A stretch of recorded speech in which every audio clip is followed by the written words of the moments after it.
Take 10 ml of oil, add 2 to 3 colors and then mix well. Now put that mixture into the tall glass filled with 3/4 of water.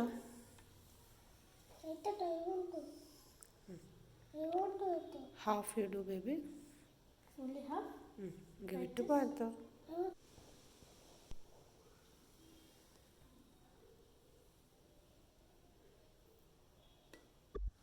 Now, after pouring the oil mixture, colored oil mixture into the water, what is happening?